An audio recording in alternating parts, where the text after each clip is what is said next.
Hola hermanos, espero que estéis bien. Estamos ahora con el 11.5 de la Confesión de Londres, 11.5. La clase hoy se titula Perdonados. Perdonados. Vamos aquí vamos a ver si Dios quiere, el tema del perdón de los pecados. Vamos a leer juntos capítulo 11, artículo 5 de la Confesión y ahí, como siempre, tenéis la referencia en la pantalla, ¿ok? Londres, capítulo 11, artículo 5. Aquí va la lectura. Dice: Dios continúa perdonando los pecados de aquellos que son justificados. Y aunque ellos nunca pueden caer del estado de justificación, aún así, por sus pecados, pueden caer en el desagrado paternal de Dios. En esa condición, la luz de su rostro no les es restaurada usualmente hasta que se humillen, confiesen sus pecados, rueguen por perdón y renueven su fe y arrepentimiento. Por tanto, un verdadero cristiano no puede caer del estado de justificación, pero sí puede caer en el desagrado paternal de Dios, ¿ok? Y esto tiene que ver con nuestros pecados, porque claro, todos perdemos batallas contra el pecado en nuestra vida cristiana, ¿cierto? Y esto puede suscitar desagrado paternal de nuestro Padre. Ok, hermanos, bueno, vamos a estar examinando hoy, si Dios quiere, esta cuestión. El cristiano tiene una doble relación con el perdón. En el sentido legal, todos sus pecados ya son perdonados. Dios no considera que el cristiano sea culpable. Pero en el sentido moral, sí que en el sentido legal todo está perdonado, olvidado, aleluya, pero en el sentido moral, el cristiano sigue luchando con esa presencia del pecado, ya que la ley del pecado mora en sus miembros. Romanos 7:23. O sea, legalmente hablando, todo está perdonado. Gracias a Cristo, amén. Pero moralmente hablando, seguimos en la lucha día tras día contra el pecado. Gracias a Dios, yo puedo empezar esta clase diciéndoos que la salvación eterna del creyente no se fundamenta en su impecabilidad moral. No. La salvación del creyente depende de su justicia legal ante el trono de Dios. Esto significa, pues, que si el cristiano fallece, si el cristiano muere sin estar 100% santificado, irá a la presencia de Dios, irá al cielo, irá al tercer cielo, estará con el Padre, con el Hijo, amén, con los ángeles, con los redimidos. ¿Por qué? Porque cuenta con una justicia perfecta, legalmente hablando. Legalmente hablando, el creyente no puede ser condenado. Ahora, no es perfecto, no es 100% santificado, pero va directamente a la presencia de Dios porque legalmente hablando está salvo. Aleluya. Así que legalmente hablando, el creyente está en perfecta paz porque ha muerto la ley. La ley no tiene potestad ninguna sobre él. ¿Qué puede hacer la ley con un hombre muerto? ¿Qué puede hacer? ¿Meterlo en la cárcel? ¿Ponerle una multa? ¿Quitarle puntos de su carnet de conducir? Por supuesto que no. La ley no puede ni siquiera amenazar a un difunto. Y ahí legalmente hablando debemos tener este punto bien claro para tener la seguridad de nuestra salvación. Pablo y Pedro nos dicen cosas, nos dicen exactamente lo mismo, pero con palabras distintas. En Romanos, en 1 de Pedro, dice Pablo, el que ha muerto ha sido justificado del pecado. Es que la ley no te puede condenar, estás muerto. Legalmente hablando, ya no pecas. Y dice Pedro también, 1 de Pedro 4:1, quien ha padecido en la carne, es decir, quien ha muerto, terminó con el pecado. Entonces, legalmente hablando, aquí estos dos textos tienen que ver con la esfera legal, no con el ámbito moral. Legalmente hablando, estamos muertos al pecado, muertos a la ley, no podemos ser condenados. Es imposible. Cristo es nuestra justicia. Él pagó por todos nuestros pecados. Así que pensemos entonces en el día de juicio, ¿no? A veces nos entra miedo, estamos lidiando con dudas, a veces nos susurra el enemigo o nuestra carne y pensamos, oh no, ¿el Señor acaso me perdonará por haber mentido, por haber codiciado aquella cosa, por, yo qué sé, cualquier otro tipo de pecado? Pero el veredicto divino, el veredicto de Dios en cada caso será, mira, este hombre está muerto a la ley. Este hombre, ley de la codicia, no te permito condenar a este hombre. Ley del asesinato, no te permito condenar a este hombre. Ley de la fornicación, no te permito condenar a este hombre.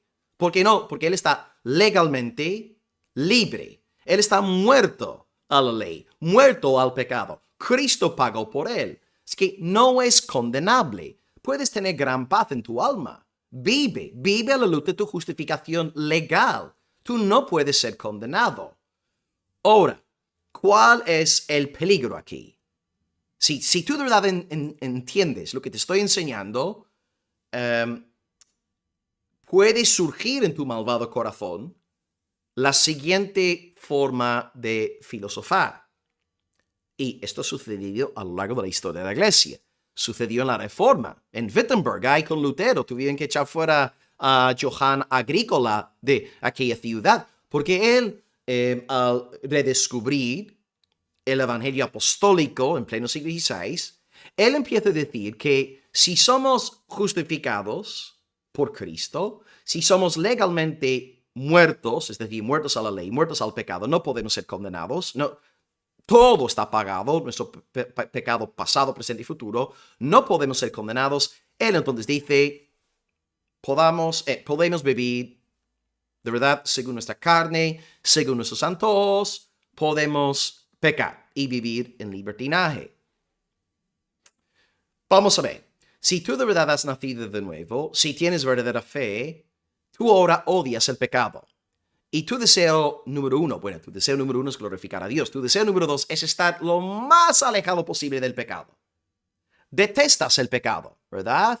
Y aquí estamos hablando de la lucha moral, día tras día, nosotros contra el pecado. Y tanto Pablo como Pedro, antes os cité aquellos dos textos, ¿no? Que son muy bonitos, que estamos muertos al pecado, muertos a la ley.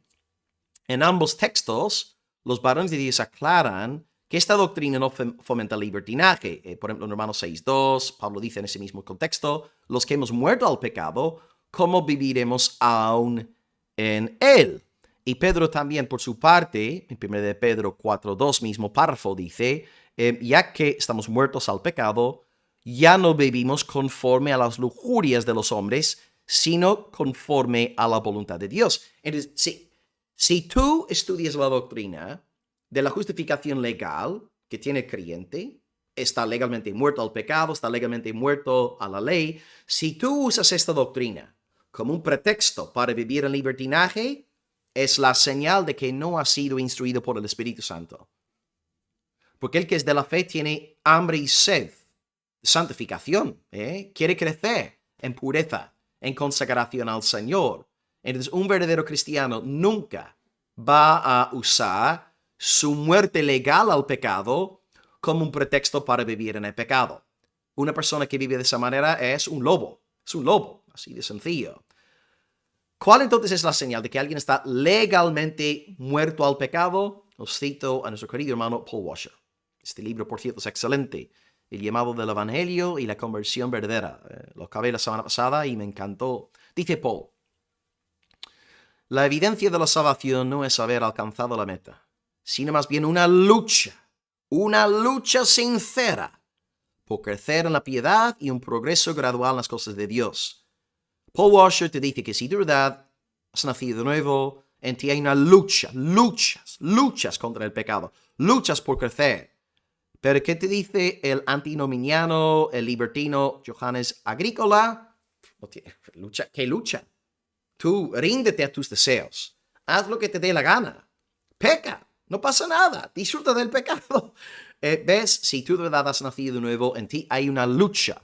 Y luego Paul Washer agrega lo siguiente, mismo libro, dice, una de las mayores evidencias de la conversión verdadera no es una perfección sin pecado, sino una sensibilidad al pecado, una transparencia ante Dios en cuanto al pecado. Bien, legalmente hablando, estamos muertos. Estamos muertos a la ley, estamos muertos al pecado. La ley ha perdido toda potestad contra nosotros. Si tú de nuevo estás en tu lecho de muerte pensando, cuando tuve 25 años codicié algo, la ley de la codicia no te puede condenar. Tú estás muerto a la ley de la codicia, estás muerto a la ley de la blasfemia, estás muerto a la ley de la mentira, estás muerto. La ley no te puede hacer nada. Ahora, legalmente hablando, estás muerto. Gloria a Dios. No obstante, moralmente hablando, la ley sí ocupa un lugar en la vida cristiana. Legalmente hablando, no. Porque tú no puedes ganar tu salvación a través de la obediencia a la ley. Moralmente hablando, sí. Y aquí quiero hablar con gran precisión para que nadie caiga en el error de justificación por obras de la ley. Vamos a ver que la confesión más adelante, a lo mejor ya el año que viene estaremos en el capítulo 19, dice la Confesión de Londres acerca de la ley de Dios lo siguiente, y aquí estamos pensando en la ley moral de Dios, el decálogo, los 10 mandamientos. Dice, aunque los verdaderos creyentes no estén bajo la ley como un pacto de obras, ¿ok? No estamos bajo la ley como un pacto de obras para ser justificados o condenados por ella. No. Legalmente hablando, hermanos, quiero que esto quede bien claro. Legalmente hablando, estamos muertos a la ley. La ley no nos ofrece salvación, no podemos ser salvados por la ley. Cristo satisfizo las exigencias santas de la ley en su lugar. Legalmente hablando, estamos a salvo. No podemos ser condenados. Es imposible que seamos condenados. Así que deja de pensar en la ley como tu forma de ganar puntos ante Dios. No. Tu obediencia a la ley no te va a justificar. Siempre y cuando hayamos aclarado este punto, podemos seguir con la lectura que dice, aún así, es que hemos aclarado que legalmente hablando la ley no pinta nada ahora en nuestra vida. Cristo es nuestra justicia, Cristo es nuestro mérito, Cristo es nuestra virtud, Él es nuestra obediencia, Él es nuestra santificación, Él es nuestro todo. Pero aún así, la ley es de gran utilidad, tanto para los creyentes como para otros, en el sentido de que, como una regla de vida, ahí está la expresión clave, la ley ahora, moralmente hablando, es nuestra regla de vida que nos informa acerca de la voluntad de Dios y nuestro deber, nos dirige, nos obliga a andar en conformidad con ella. ¿Cuál entonces es la perspectiva cristiana de la ley moral? ¿Debemos nosotros cumplir con la ley moral para ser justificados legalmente hablando ante Dios? No, 1,000,000,000 de veces no. No predicamos justificación por obras, no. Pero la ley sí desempeña una función muy real en la cultivación de nuestra santificación moral. Porque yo necesito que la ley moral de Dios me dirija. Me enseñe qué es lo que Dios espera de un verdadero cristiano. Así que sí, Pablo y Pedro celebran la muerte del cristiano a la ley, celebran la muerte del cristiano al pecado, pero siguen enseñando que la ley, los mandamientos son útiles para ayudarnos en nuestra santificación moral en el día a día. Y si tú y yo endurecemos nuestro corazón contra esta ley moral de Dios que nos ha dado para nuestro crecimiento y santificación, podemos caer, y aquí regreso a la lectura inicial de hoy, podemos caer, la última línea, en el desagrado paternal de Dios. Ahora, por favor, observad que tú no puedes caer ahora del estado de tu justificación. ¿Por qué no? Porque legalmente hablando estás muerto. Estás muerto. Pero sí puedes suscitar, provocar el desagrado paternal de tu Dios. Ahora, entonces tú pecas, tú estás persistiendo en un patrón de pecado, no has dejado de ser un miembro de la familia de Dios, no has dejado de ser hijo de Dios, pero tu Padre ya no te está sonriendo. Él te ama, eres suyo, vas al cielo con Él, y si tú falleces en un estado de pecado, vas al cielo.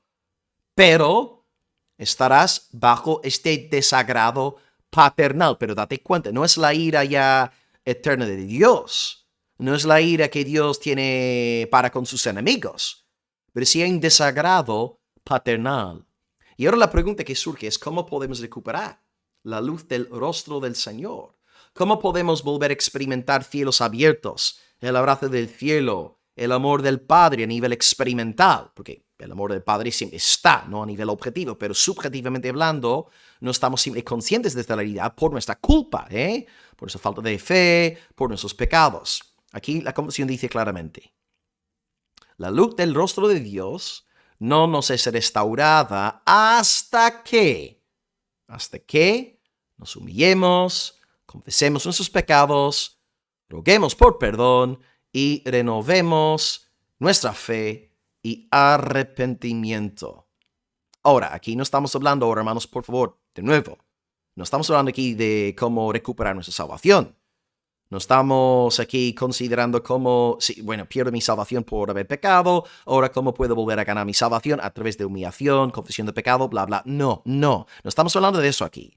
Estamos hablando de cómo volver a experimentar la luz del rostro del Padre sobre nuestras vidas. ¿Cómo podemos deshacernos de ese desagrado paternal que hemos provocado por nuestra rebeldía? Ahí tenemos 4 consejos. Humillarnos, confesar el pecado, rogar por perdón y renovar nuestra fe y arrepentimiento. Ahora, algunos dirán, si los cristianos estamos legalmente muertos al pecado, legalmente muertos, ¿por qué tenemos que pedirle perdón al Señor por nuestro pecado?